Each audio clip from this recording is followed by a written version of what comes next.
Alright, this is a game in the Tier 10 Russian medium, the T-62A, on Fiery Salient, which is the Prokhorovka clone. And so I've done this side on this map before. I just wanted to point out a couple of tactics that you can use on this map that are pretty effective. So given our composition, right, they have two Batchats and we have one Batchat. A lot of those guys can scout better than can surf better than the T-62A, but a lot of times they won't because they don't do it really effectively. They either don't go far enough to spot things, or they will go too far and they'll get themselves shot. And so essentially what you want to do is you want to poke the end of your turret up over the ridge here in order to get lights. And the goal is to do one of two things. One is to figure out how many guys that they're sending over through this B6 area, or secondary to that, how many guys are they sending to the west over here through like this B3 area. So you see this Batchat that's coming up here. So I think that he might spot the 6 area, but he doesn't. See how he pulls up short, so he doesn't light anything over there. So what you want to do is you want to go over to this ridge like this and stick your turret over. So then see how that E5 and the 103 got lit, but I'm really minimizing my profile, so it's not like, even though I was lit, it's not a very large profile that they have to shoot at, and that gives us some intel because that tells us what goes over here. And so ideally what would have happened is that Batchat could have spotted these two guys over here, and then I would have made the westward sweep, which is the exact same thing, just going in the other direction, and I could ideally have figured out how many tanks are going over there, and then basically by the process of elimination you can figure out a lot of things. And so this Patton is pushing into this bowl right here, which is, if you've ever watched the stream, you've heard me say that that's not a very good place to go early game or even mid game in this, unless you control a lot of the 1-2 line, and I'll show you why in a little bit. Essentially, it's because as long as you're lit, you can be shot at with very little protection from this one line over here, if people know how to do it.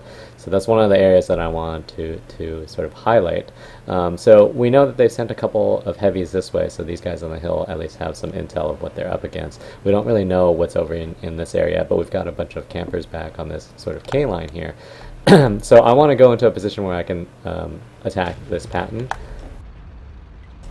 So I'm going to go over to the one line, and you'll notice that I drove all the way back first, and then I'm going to drive up like this. And the reason why I want to do that is because I don't want the Patton to light me, and then anything that they have back here will shoot me. So I'll take a more indirect route in order to get to a good position. And then from up here, as long as this Patton is lit, you'll see that you'll be able to get really good shots into him, which is why you don't go there in the early game.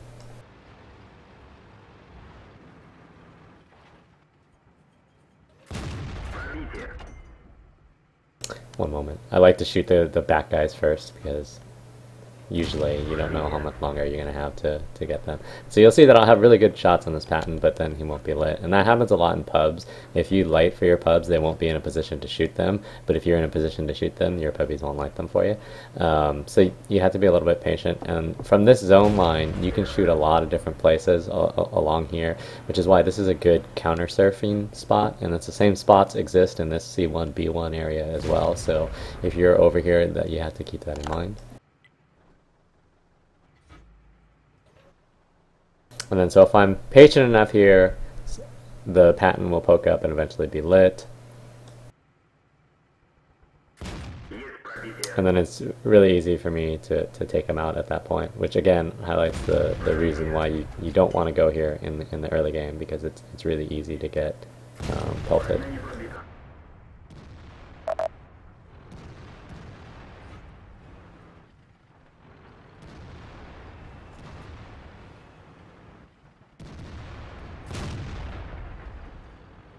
And then there's not really going to be that much more for me to shoot up here. So eventually I'm going to go around to the other side.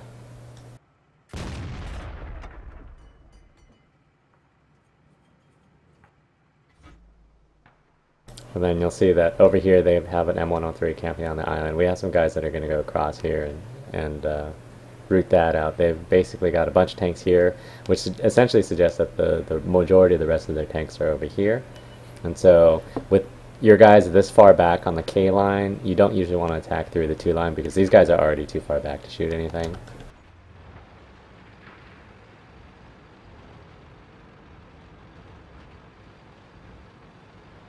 Yes, but you know, and this sort of counters the argument of, hey, you know, RD causes camping.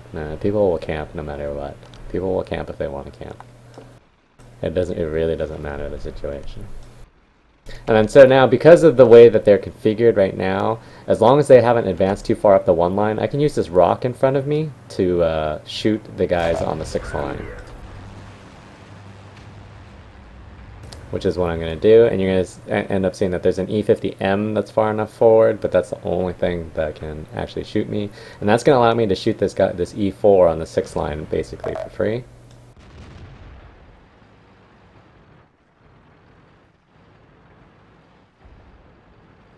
And then you see we're sort of pushing into their island area over here. It ends up being a little inefficiently, but I mean, they eventually get the job done.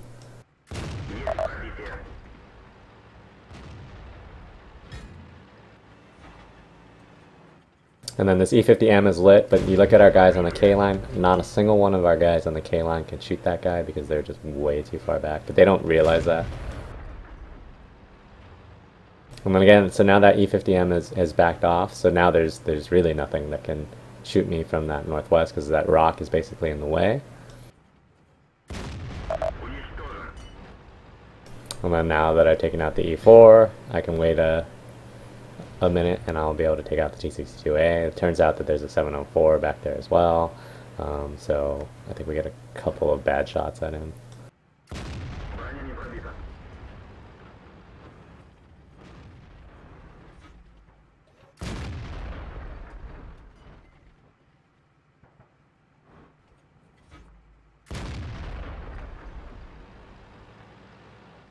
So those guys are still fighting over on that island. The M103 of Doom over there is preventing all of our 10s from doing anything.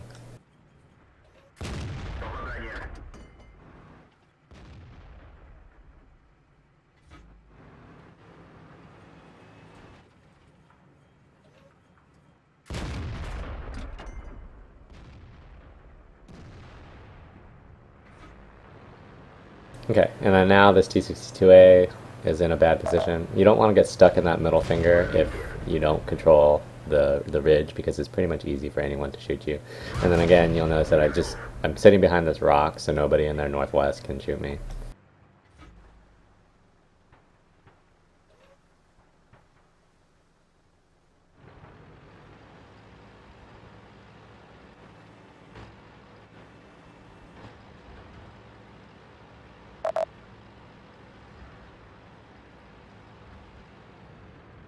And those guys, they finally took that M103 out. So then now all we have to do is just wait for these guys to come up. We're on this side, keep this guy lit.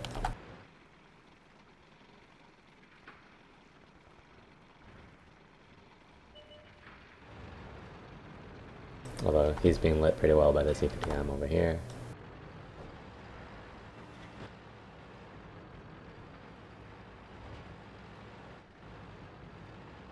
And so I could theoretically go in the bowl there, but we know that they have the rest of their tanks over on this side, so there's no rush to do that.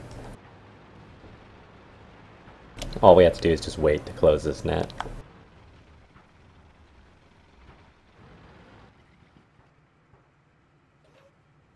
And then I can shoot the cupola here.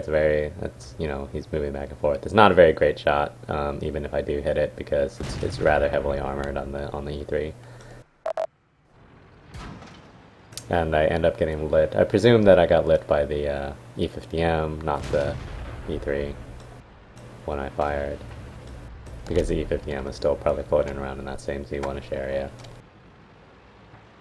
And then our S4 is coming over, but everybody has left this area, which is unfortunate because this area is a great area to shoot into the rest where they have the rest of their tanks. So you don't want to leave that area if you're already there.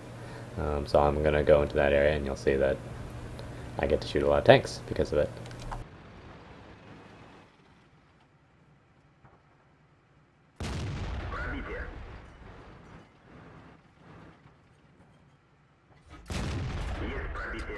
And I think I missed this T-57 like 3 times in a row.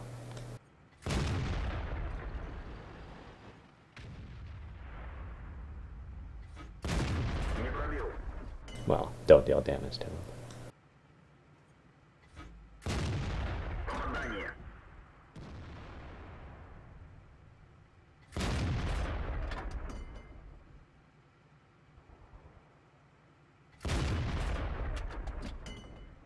Well, maybe that one did do damage.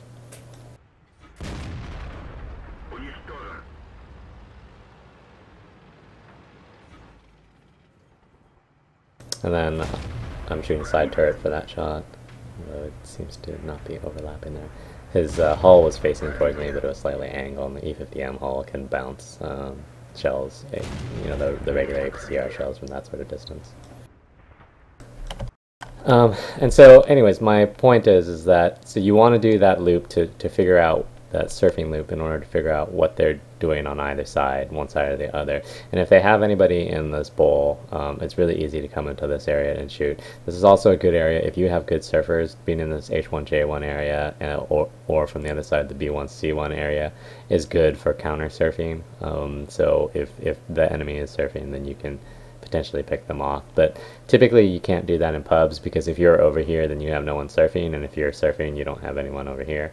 So you kind of have to look and see if you've got people in that positions, because those positions do have good synergy. And then otherwise, you know, it's just about being methodical and attacking into, you know, the sort of areas where you can get shots while minimizing the amount of return fire.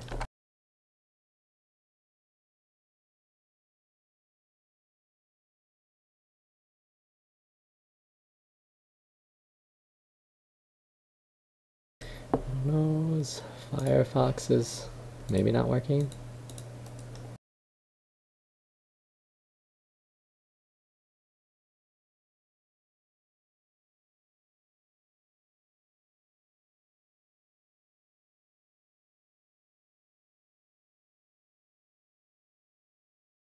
And it doesn't look like Firefox wants to work for that for this particular battle, so oh well.